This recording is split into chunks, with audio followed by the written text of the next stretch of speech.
This is the Unspoken Podcast, Special Edition, with Tom Albano, Nick Fodera, and Nick Morgasen on the Undetermined Podcast Network.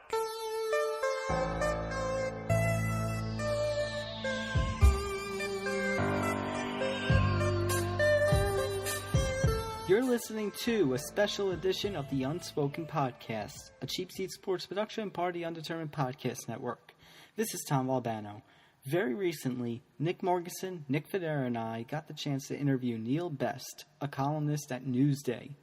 Mr. Best has recently had a war of words with sports radio talk host and sports personality Michael Kay. We get his side of the issues he has with Kay, as well as his thoughts on the state of sports radio, and his thoughts on some of the latest happenings in the NFL. Now joining us here on the Unspoken Podcast, we have Neil Best, columnist for Newsday. Neil, how are you doing? I'm well, thank you. How are you? I'm doing great. We're doing great here. So just wanted to ask you a few questions and talk about some recent events and stuff that's going on in the NFL. So just to start things off, can you take us through your history with Michael Kay? I've known him since the 80s or at least early 90s. I used to do a lot of baseball, and he was on the baseball beat, and just kind of reconnected once I started doing the media stuff. I wrote a bunch of things, I guess, late 2000s about, his dual role as doing the Yankees games and also on the sports talk. And, toward the last few years, he's, become increasingly concerned that I was in favor of Mike Francesa, who obviously was his competition for years, and he got increasingly frustrated with me because of that perception, and started taking it out on me on the air and on Twitter. So I've tried to tell him many times, and which he should know as a former newspaper guy especially, that I do not have a rooting interest in this. I've told him many times, if he beat Francesa, that's a better story because it's something different. That would be great. Journalistically, that'd be great because it's an interesting story. So, but he just hasn't really accepted my position on that. So,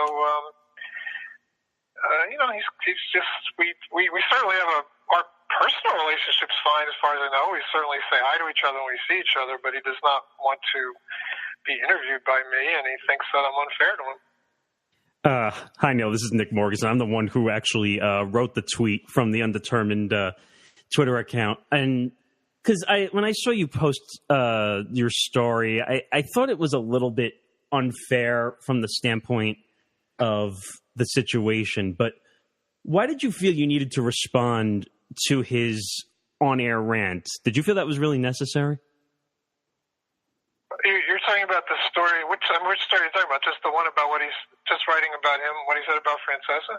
Well, when he said your name on the air during the show, and then you felt obligated to kind of write up about the show, saying that it was looking more for attention or concern for his well-being, kind of. I don't remember. I'm not sure what you're talking about. I mean, when he had that, when someone called in and asked him about why didn't you, I think you're talking about the call, yes. My Twitter response or my story? I don't even know now. I've lost track of the call from Big Ron. The story that I wrote was simply, usually when I write about the radio ratings or about something like what Mike said about what Kay said about Francesa, I try to keep it as straight as possible, just because I know that whether it's Kay or Francesa or Carton, these guys are masters at finding things in what I write that they perceive to be biased in some way. So I try, in terms of the article I wrote, I just wrote, here's what Michael Kay said on the air about Francesa, basically the exact same story the Post and Daily News wrote. And then Kay accused me of, of it being another example of my Francesa obsession. And, I don't know. And, the only other thing I wrote about it on Twitter was pointing out that he called me Neil Worst, which I thought was amusing. And, because, unlike Michael, I'm not thin-skinned, and Michael admits he's thin-skinned, and, everybody's different. There's nothing wrong. It's fine. It's just he's always been kind of that way. Now, given the public back and forth between you and Michael Kay on Twitter, on air, and in print, do you see this relationship, your personal relationship you referred to earlier, as being past the point of repair?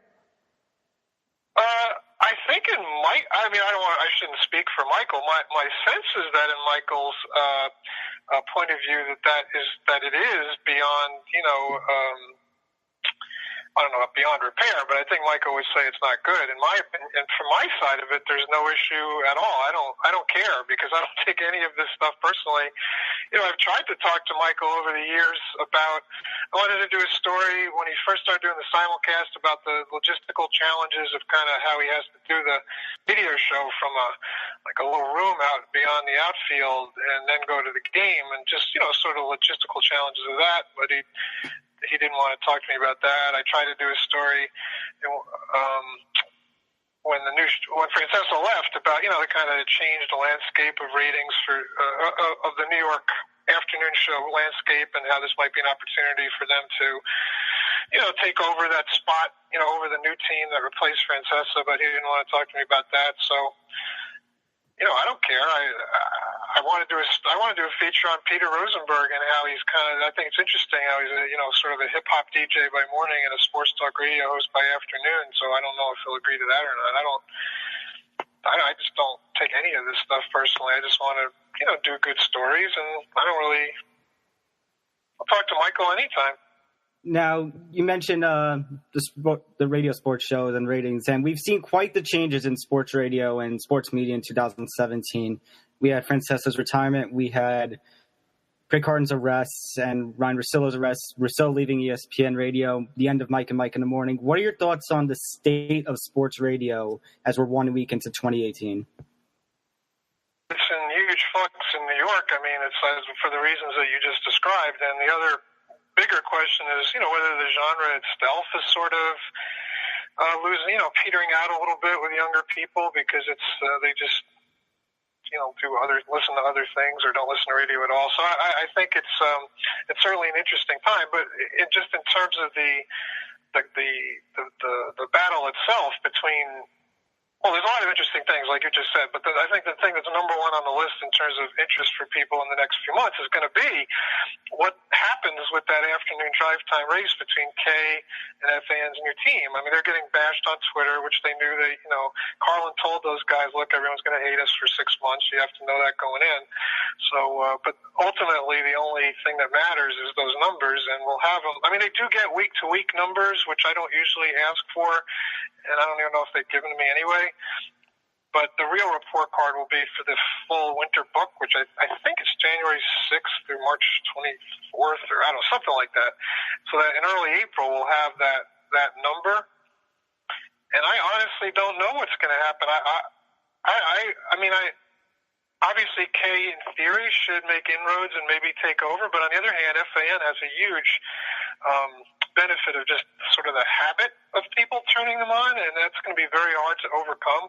So I'm fascinated to see what those ratings look like. Now, referring to, you were talking about the Rosenberg situation. I see the story. You guys got into a Twitter battle, and I saw you post a tweet, which I thought was a little bit unique because it doesn't really describe the whole situation. And you posted for the last week of the book what the ratings were, and you were saying that Kay was tied for 12th at 3.6.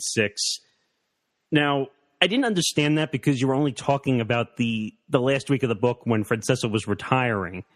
So can you kind of explain that tweet? Because it doesn't... Yeah, absolutely. Well, first of all, I regret that tweet only because this illustrates why I don't and shouldn't report on partial books. It's the same thing as like when Kay made a big deal in the spring about having passed Francesco just for June, but not for the whole book.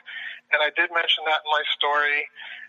And that sort of broke my precedent of only talking about the whole book. And this is another example of why I shouldn't do it. Like, the story was the full book, and, whatever. Kay was 4th, Francesco was 2nd. Here are their numbers.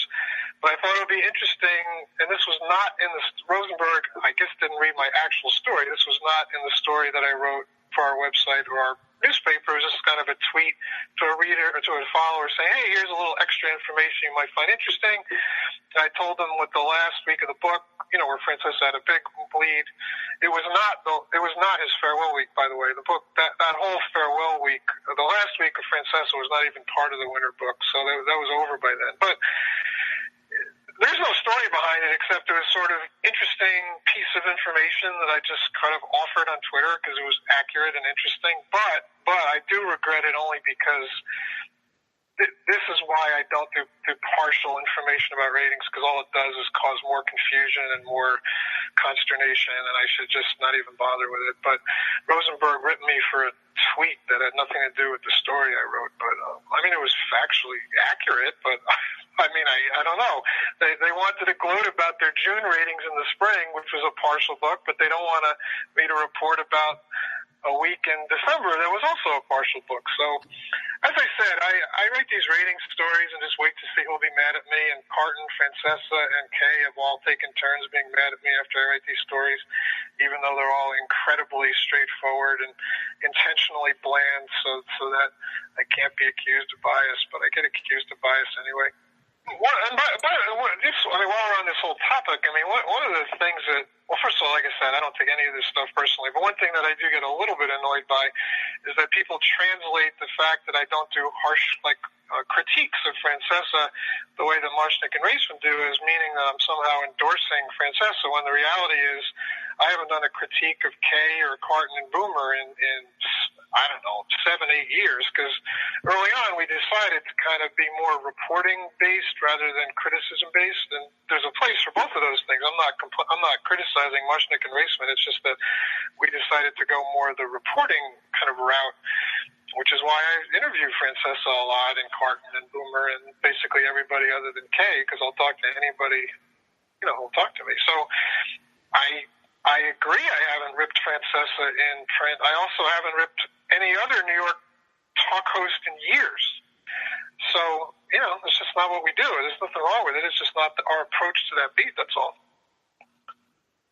So I just wanted to get your thoughts on the successor show to Mike Francesa, The Afternoon Drive with Carlin, Bart, and Maggie. Well, the first day I listened to every minute of it because I had to write about it. Since then, I do other things like, I have other assignments besides listening, religiously, so my opinions are still, formative. I guess the one thing I would say is that, I would like them to be, so from what I've heard, a lot of it is fairly standard sports talk stuff, which is fine, but you really want to be sort of distinctive to stand out. That's what Francesa and Russo obviously did that, and I thought Carton and Boomer did a great job of that for 10 years of being different, compelling, interesting, whatever, as opposed to just sounding like another bunch of people talking sports. So that to me is what I would like to hear from them as they move forward. And I think Bart, they're all capable of it, but Bart is really the wild card because he's got the kind of personality that,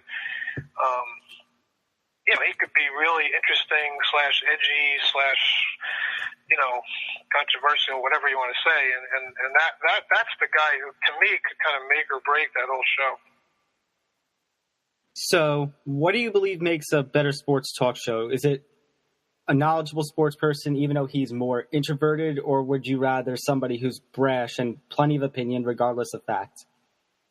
Yeah, to me, it could be that since I'm really old and I've been listening to sports talk since way before FAN existed, that it all kind of sounds the same to me after a while if you're going to talk about who the Yankees' fifth starter should be.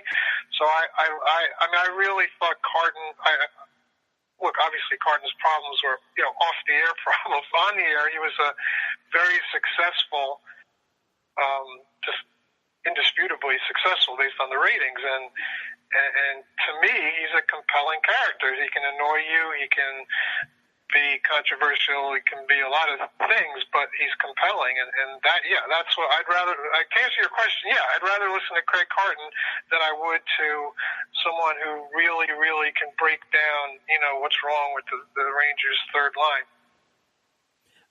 Kind of transitioning out of this, moving on to the sports angle of this, of things. Was there anything in the wildcard games this past weekend that surprised you? And do you think it has anything to do with the declining of ratings at all? Well, I mean, NFL ratings are declining, but at a rate slower than a lot of other things. But I mean, you had it was kind of a mixed bag. Obviously, the Titans game was very exciting. The Jacksonville Buffalo game was awful. Really, what all those games sort of drive home once again is the importance of having a quarterback, which is why the Jets. I watched that game with a bunch of my friends from Western New York, and they were talking about how they needed a quarterback, and I'm like, yeah, well, so do the Jaguars, and so do both teams in New York. Assuming when Eli's done, it's just amazing how 7 billion people on the planet, or whatever it is now, how there's 12 of them who can be good NFL quarterbacks. It's just that changes everything when you're watching these games, and just drove home that point once again watching that Jacksonville Buffalo game. Oh God, it's just bad quarterbacks are just painful. Especially Nathan Peterman in that last drive. Yeah, well, we had one good play, but yeah, no, I know. But that in New York, it's like we kind of assume, oh well, yeah, the Jets and Giants are picking 2nd and 6th. They'll obviously take quarterbacks, but then half the other teams in the league are saying the same thing. Oh yeah, well Buffalo and Jacksonville are both saying, oh, we'd be pretty good teams here if we had a quarterback. Well, yeah, everybody wants a quarterback. You're listening to the Unspoken Podcast. We're here with Neil Best. Neil, given the needs by the Giants and the Jets, what do you think the focus should be on for each team when it comes to the draft? And is there a particular college player you think the Giants and Jets will take in the first round? Well, I mean, I'd be lying if I pretended to be an expert on the draft, because the thing I missed least about my leaving the Giants beat after, well, it's been a long time now, but it was 10 years on the Giants beat, and the thing I missed least when I left the beat was covering the draft. But obviously this year, even I know what's for the 2nd and 6th picks. I mean, I can figure out some of the names involved, and I mean, to me, if you're the Giants, look, I'm a big Eli guy, and he's been great, and I think he still has something left in him. But if you feel a conviction about any of those quarterbacks, you have to take them. I mean, this is not an opportunity that comes along that often. I mean, in 2004 they had the 4th pick, and they maneuvered it to get Eli, and you can't give up this. You just can't give up this opportunity. So. Yeah, they got to take a quarterback. I don't know which one. Depends on whichever one they like and whichever one the Browns will take. That's who they should take. The same thing with the Jets. If there's a guy they like, just take him. I mean, Saquon Barkley's a great player, and he might be a very good pro, but you just can't take a running back over a potential stud quarterback, in my opinion. And in 2004, I was very close, both, professionally close to Kerry Collins, and he was a great source for me, and I thought he was a really good quarterback, and I didn't understand why they were so obsessed with, why Ernie Accorsi was so determined to get Eli Manning. I'm like, what are you talking about? You have a quarterback. What's the problem here? Get something else. And he knew, and he was right, obviously, that you don't pass up that kind of opportunity if you believe in a guy, and he got rid of Kerry Collins, and he took Eli Manning, and obviously he was right and I was wrong. Now, if we may stay on the topic of the Giants just for a bit and dive a little bit into the rumor mill. So we've been hearing a lot of noise in the Patriots organization, rumored to be a lot of bitterness between Brady, Belichick, and Kraft, over that ESPN story that came out over the weekend, I should say. So a rumor has sprung up that Belichick may seek the head coaching position of the Giants. Now, is there a specific situation where you can see him joining this team? Is that realistic, or is that just a pipe dream? Well, I mean, I certainly wouldn't bet on it happening, but I do believe that ESPN report was not, just something a guy made up and was based on real tensions there. And if Belichick decides to leave there, well, I mean, yeah, why not? I mean, if unless he's planning to retire, you would think that that's a challenge that he would want to take on. I mean, again, I wouldn't bet on it, but the idea, well, obviously, it'd be a really cool story for fans and journalists to see that happen, but it's not.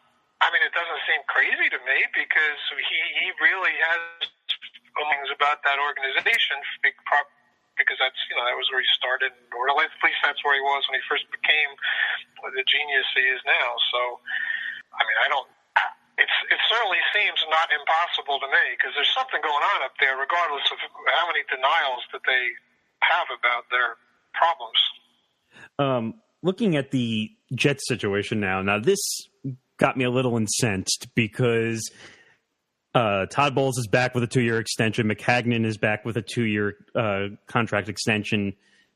Do you have any recollection or any understanding of why the two of them are back with this organization now? Well, I'm a guy who's always been baffled by this NFL obsession with not having lame duck coaches, because I've been dealing with this forever. Jim Fossil, when I was on the beat, had a bunch of near-death experiences where they'd give him like a little, half-assed kind of extension, like what they did with Bowles and McCagnon. So I personally would have let him just let Bowles play out his contract and come back, but not give him an extension. So that whole thing is a little weird to me. He's a tough case because to me McAdoo was so clearly not okay and he had to go that was to me an easy decision. The Bowles is more complicated. I really don't know with this guy. I know his record's mediocre. He's obviously not a dynamic person behind an interview podium. But I just don't. I guess I'm stammering, of course, but that's a tough one to me. I don't think the guy has proven that he can do the job, nor has he proven he can't do the job, which is why I would have liked to see him just let him play out his contract and let him be a lame duck. The Yankees do it all the time, and it doesn't seem to hurt them. Referring to most of the coaching situations, we've seen a lot of interesting moves, and when it comes to the coaching carousel and Black Monday and all these situations, who do you feel most deserved the axe, and who escaped it in this case? Well, obviously Marvin Lewis was the most baffling. I mean, I was just stunned when I saw that he was coming back. I mean, God, talk about Todd Bowles not proving himself. I mean, come on. I mean, Marvin Lewis has had much more time and much more talent and still hasn't won a playoff game. So that one was bizarre. As far as guys who did get the axe who maybe shouldn't, I thought Jack Del Rio was a little weird one, but of course I assume the reason they did it was because they had Gruden waiting in the wings and wanted to make a big splash with him. So, I guess that one, there was a reason for it, even though I think Del Rio knows what he's doing. But obviously the strangest of all Black Monday moves has to be Marvin Lewis. That's I don't know how you explain that to fans. It's bizarre. And what did he feel about Hugh Jackson staying in Cleveland despite a 1-31 record after 2 seasons? You want to talk about baffling? There it is. When you look at that record, but I have to assume that he's a dynamic personality, and I have to assume he's got ownership there, believing that he can do the job, obviously, but. Yeah, I mean, I don't know the internal dynamics there, but that record is not what you want, really. So. We've been talking with Neil Best, Newsday. Neil, thank you so much. Thank you for having me. Absolutely, It's been a pleasure. Yes, thank you so much for being on the show. It's a genuine pleasure, sir. Yes, I'm happy to do it. Once again, thank you to Mr. Neil Best of Newsday for coming on, and we thank you for listening to this special edition of the Unspoken Podcast. Don't forget to like us on Facebook and follow us on Twitter and Periscope, all at the UDUP. Like the Undetermined on Facebook and follow on Twitter at the UD Network. For Nick and Nick, I'm Tom Albano, and we'll catch you on the next episode. You've been listening to the Unspoken Podcast, a Cheap Seat Sports production, part of the Undetermined Podcast Network.